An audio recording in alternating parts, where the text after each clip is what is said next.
Yeah. Okay.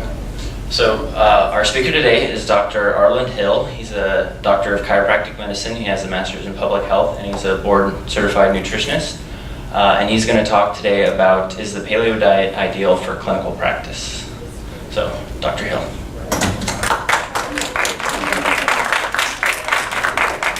How is everyone today? Good. Let me start off by just asking real quickly, does anybody in here not know about the paleo diet? Oh, good. Okay, so some new folks here. So let me kind of give you a quick introduction on myself, and then we'll just jump right into this presentation. I have two clinical practices. I'm up in League City, and I also practice in Bel Air.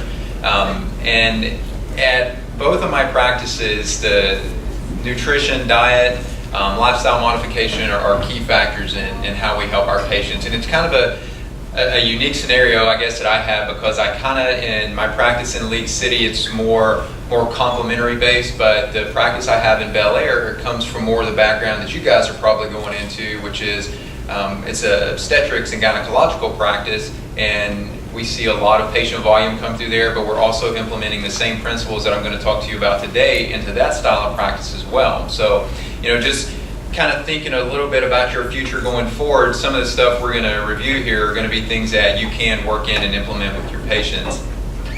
I'll give you a real quick background on how I came to the point of the paleo diet here.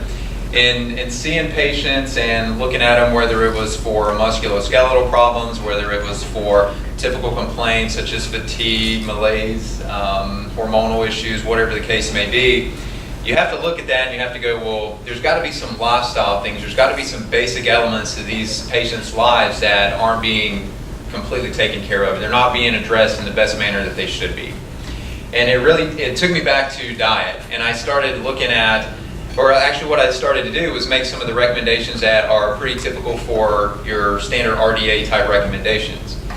But the results I saw weren't really what I felt like I should be seeing. We would see some improvement, but we wouldn't see complete resolution on things. And I kept coming back to this diet concept, and I thought to myself, there's just something that's not adding up here. There's something when I look at and I cross-reference labs that I'm looking at, something's just not matching up. So it led me to really start to dig in a little more on this paleo diet. And when I started looking at some of the research behind it, it started making a lot of sense to me. And I hope as I go through this, you glean some of that same information, because as I've alluded to here with the paleo diet, this is absolutely something that you can implement into your clinical practice, and you can really make a difference in your patient outcomes by doing so. So let's just start moving forward here. So here's what I want us to cover today. I want to look at, first, why do we even need the paleo diet? Why do we even need to be talking about diet with patients in the first place? So I want to really establish that so you'll have a background from which to work from. What is the paleo diet? That question really depends on who you ask. And there's a lot of authorities, I'll use that term loosely, with regards to paleo diet. I mean, you can just type in, run a Google search on paleo, and you're going to find a lot of different opinions out there about it. I'm going to show you what's probably a realistic definition for the paleo diet. I want to dispel some of the paleo diet myths. Sometimes when I talk to folks and we start implementing the paleo diet principles with them, they have some preconceived notions, and we want to try to overcome some of those notions, because inherently those tend, for the most part, to be wrong. So we don't want, when you start working with your patients, you don't want the patients walking out of your facility with the wrong information or with the wrong mindset of what it is you're trying to implement with them. Research, right? It's a peer-reviewed clinical evidence, show me some evidence type world we work in, right? So let's look and see, let's make sure we have some of that. And then, I'll kind of caveat that by saying that that's what we as clinicians and researchers care about.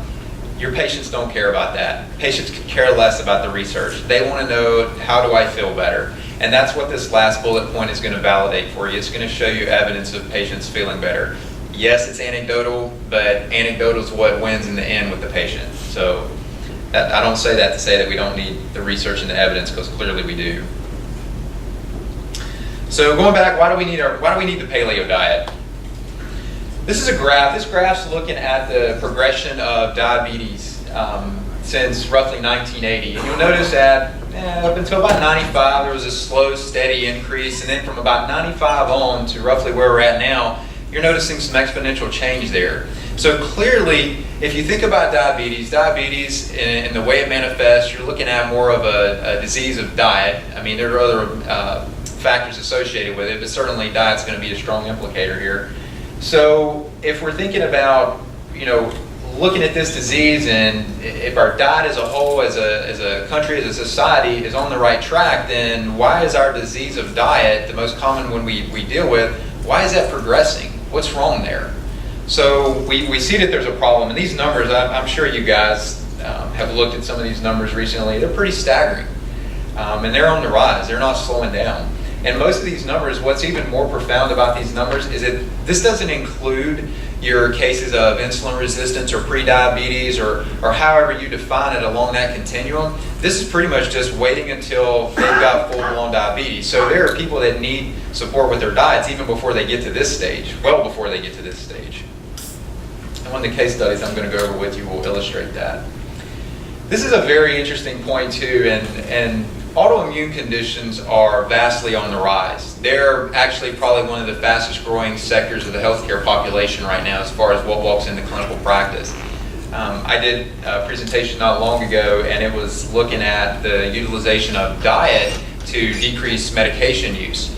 And I went through and I pulled the top 10 medications that are out there by volume sold right now.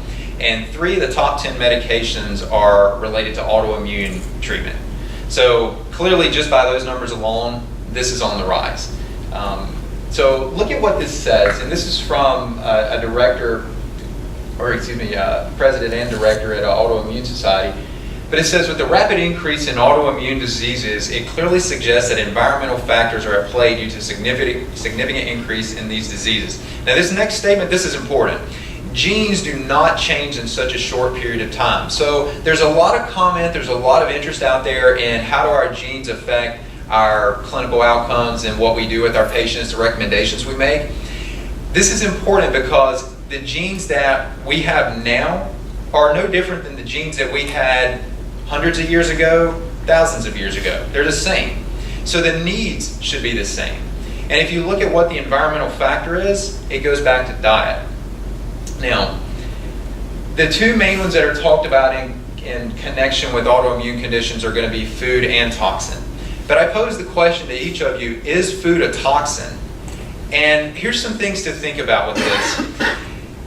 When you look at food as we think about it today, it's an industry. Food is mass produced. Food used to not be mass produced. I mean, pretty much everybody grew their own produce, they slaughtered their own animals, or if they didn't, they knew the source of where it was coming from. How many of us know the source of where we get things today? Very few. So that's one point there. And there's an emphasis on grains, no longer produce. That's a point that has changed over the last probably, I would say, 150 years, really very strongly changed in the last 70 years, where so much of what is made up of our diet is related to grains and the emphasis on produce. Maybe within a group that tends to be a little bit more open-minded like this, there is, but within our society as a whole, there's not. Food DNA alterations, looking at the effects of genetic modification. If this is something you guys haven't looked at, I won't belabor this point with the talk today, but it would be worth it for you to go just look up genetic modification and see some of the effects that are happening as a result of this.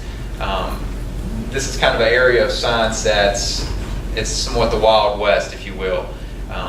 They're out there doing stuff with it, and they're not really certain on what the outcomes on some of these things are going to be in terms of how it relates to human health.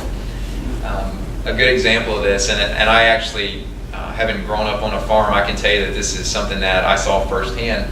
These Roundup ready soybeans, when you plant a crop and you've got it out there in the field and it's growing, you've got other weeds and stuff growing along with it. Well, these Roundup ready beans, you can actually plant these things in the field, you can turn around and go behind it and you can spray Roundup, and this Roundup will kill everything else around these soybeans except the soybeans. So there's been some genetic manipulation there, but again, think about this, that genetic manipulation doesn't exactly match our genetic makeup anymore. There's a dichotomy at this point. So what are the effects that food is having? And then changes in eating habit. Most people used to sit down and actually stop and have a meal. A lot of us are eating on the run. Our food selection is pretty limited. It's not a diverse selection of foods anymore. So our eating habits have definitely taken a turn. Now, why would you want to consider the paleo diet? Or any dietary modification for that change? We've established that diet's a factor here. So you want to slow down the rise in chronic disease. And in the research that you're doing for your classes, whatnot, inflammation is going to come up over and over and over again. And when inflammation comes up, one of the things that you inherently have to look at with patients is diet. It's a significant source of inflammation. I kind of joke with my patients sometimes and tell them, look, the foods you eat, there is no inert food. Food is having a reaction in your body. It's either promoting your health or it's deteriorating your health. And if it's promoting your health, it's anti-inflammatory. And if it's deteriorating your health, it's inflammatory. So with thinking that inflammation is a link in pretty much all chronic diseases out there, we want to make dietary changes with patients that are going to help them have more of an anti-inflammatory effect. We want to eliminate an environmental factor associated with chronic disease, and we want to provide the body with nutrients needed to offset those chronic diseases. And we'll discuss that more here in a minute. So let's actually put a definition behind this. So what's the paleo diet? This is my take on, after having researched this, after having put it in clinical practice and looking at the foundations of paleo diet, this is the nuts and bolts of it right here. It's the eating pattern that man has survived on for the last several thousand years. So, when man was out foraging off the land, or when they were trying to kill game, whatever they were trying to do, this was the eating pattern that they utilized. It's a diet of real foods as are found in nature in their unadulterated state. So, think about this, the comment of being unadulterated. Think about this with regards to going to the grocery store now. So when you go into the grocery store, how many of those foods could you actually, as you find them in the grocery store, how many of those foods could you actually find that way in nature? And I'll refine that even more and say, outside of the produce section in the grocery store, how many could you actually find like that in nature? A very limited quantity, right? So we eat a lot of foods now that are adulterated. It's the diet that has provided nourishment for mankind for centuries and has offered protection against the development of chronic diseases. So we'll talk a little bit about why that is. So man has pretty much been hunter-gatherers for the most part. I mean, you lived off of what you had in front of you, and you made dietary selections based on that. But as man evolved, they didn't quite become hunter-gatherers anymore. They evolved into more of an agrarian society, where it wasn't just small, like maybe man living by himself, or small communities. We actually got to be a little bit larger communities. So we became a little bit more agrarian.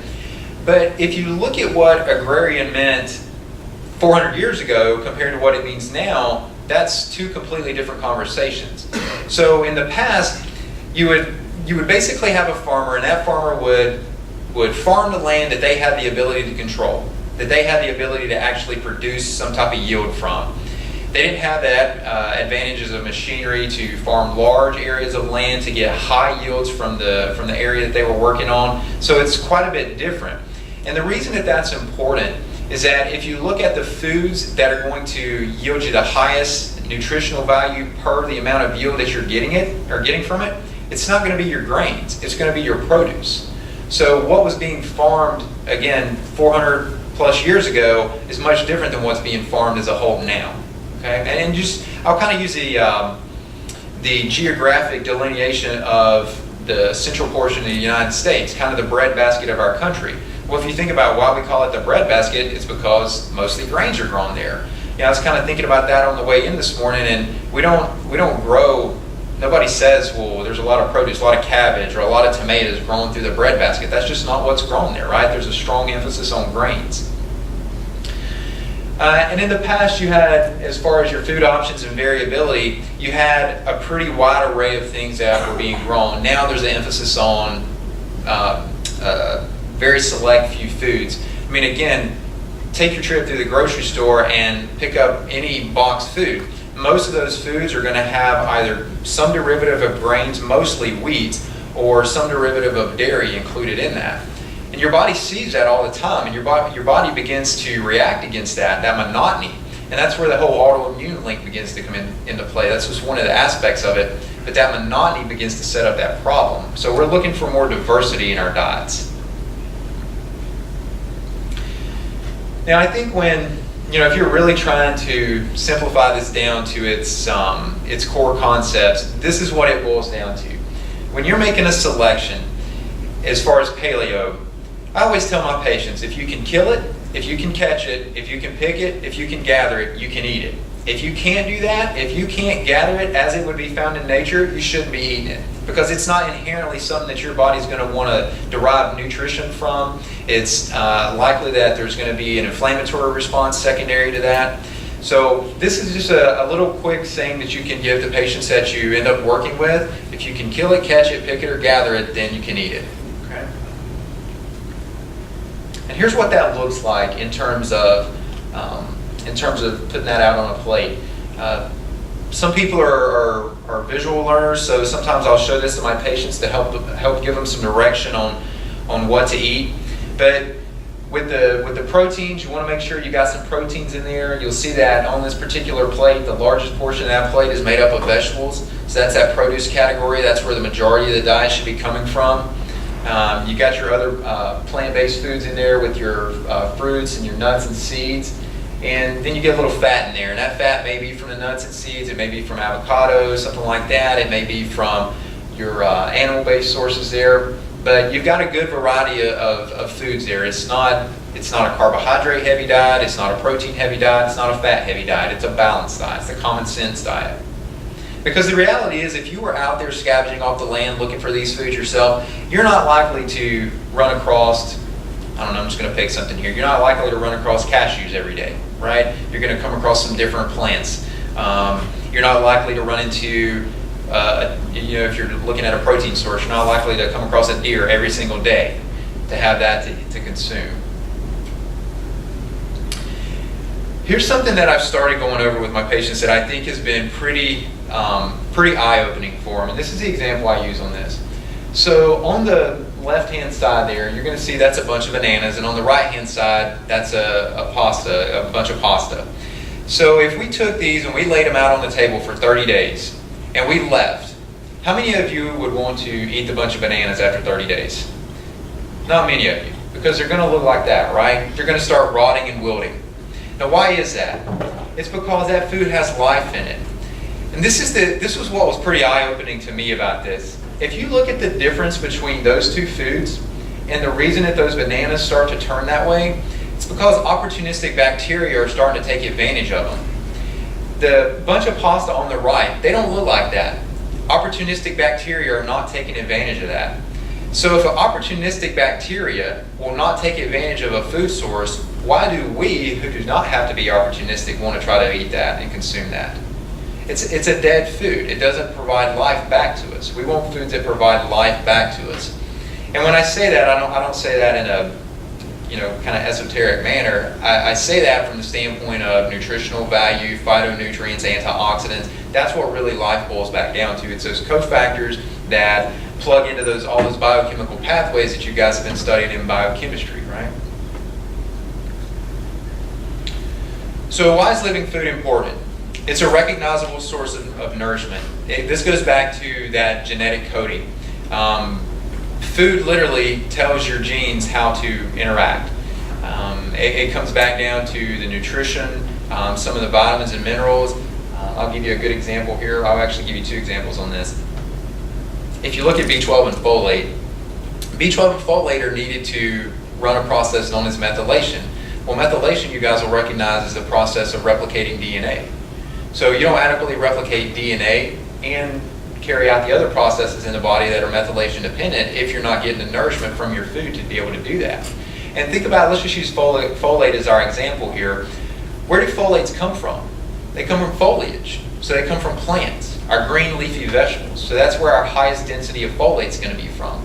So that food has the ability to literally give us back life to help us in turn replicate our DNA. Foods are higher in nutrients.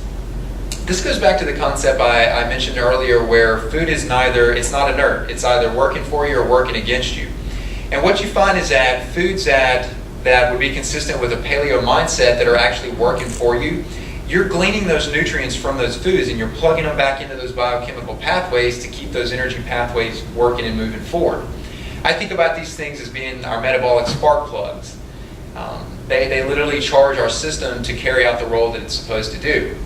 In contrast to that, if you've got foods that are deteriorating the body and breaking it down, those foods are actually pulling our nutrients from us, and they're not giving us anything back in return.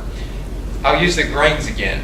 The grains actually, in the metabolization of those foods, it actually takes more energy to metabolize those foods. You use more nutrients to metabolize those foods in the end because of the carbohydrate load than you actually glean from those. And that's not just for a fully refined source of grains, that includes your whole food grains as well.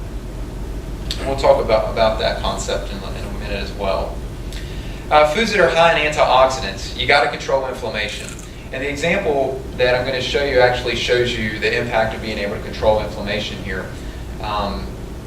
You guys will probably be real familiar with the insulin there, but homocysteine and C-reactive protein are equally considered your strong inflammatory markers. And the concept that I mentioned earlier of methylation, homocysteine is one of the ways we go about checking that methylation process. And it promotes stable glucose. I mean, think about this in terms of, the graph we started off with where you're seeing the escalation in the number of cases of diabetes. We've got to have a dietary intervention that'll do something to halt that process. And pretty much what we see is that the paleo diet is a good way to manage that. It's not the only way, and I'm probably a little biased in my comment, but to me it's the best way for a number of the reasons we're talking about here. But stability of glucose is everything, because if you're not stabilizing glucose, you're setting patients up for chronic disease. So that's, as you go out and you start working with your patients, that's going to be one of the core concepts you want to focus on in terms of how do I maintain the health and longevity of the patient I'm working with. It's really to be able to control their glucose and in turn control their insulin levels. So let's put a little evidence behind this. So here's a study from the European Journal of Nutrition. It just came out. Dietary antioxidant capacity is associated with increased serum antioxidant status and decreased C-reactive protein and plasma homocysteine concentrations. So now we're seeing evidence of a direct link between you consume the food increases the antioxidants in the blood, and the blood antioxidant levels control the inflammation that becomes systemic throughout the body.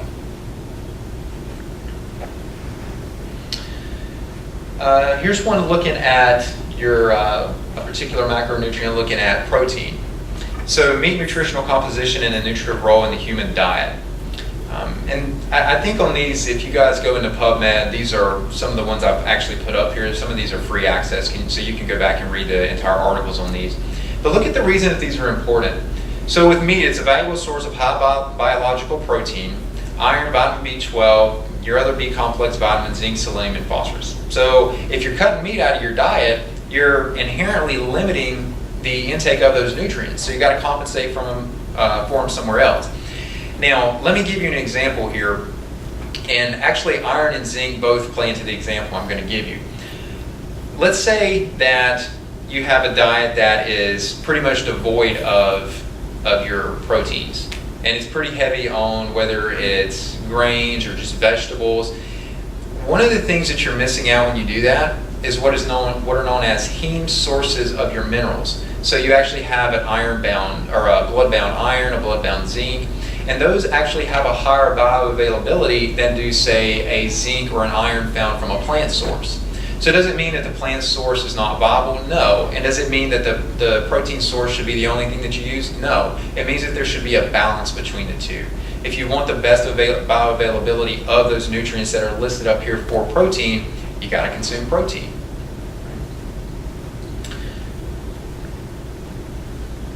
And this actually goes to that concept. As in other dietary components, moderation is advisable, but it all comes back down to a balanced diet. If some of you run a Google search on a paleo diet, one of the diagrams that you might see might look like that.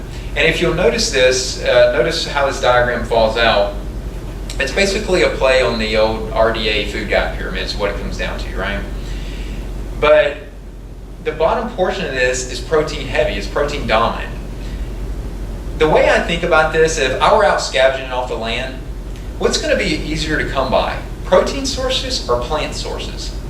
Your plant sources, right? Because your protein sources are going to likely try to evade you unless it's an egg. Eggs aren't going to run from you, but pretty much everything else is going to try to get away from you. So you're probably going to be a little bit more vegetable heavy than protein heavy.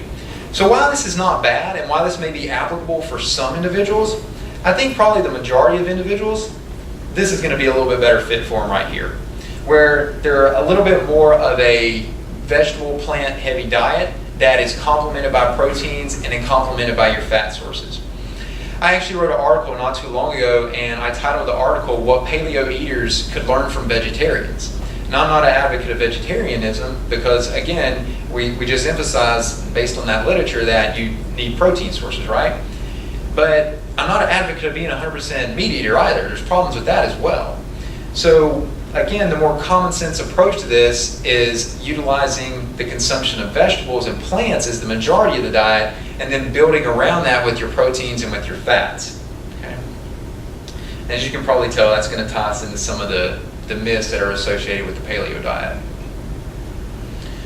So let's look at what some of these are. So myth number one, the paleo diet is a high protein diet.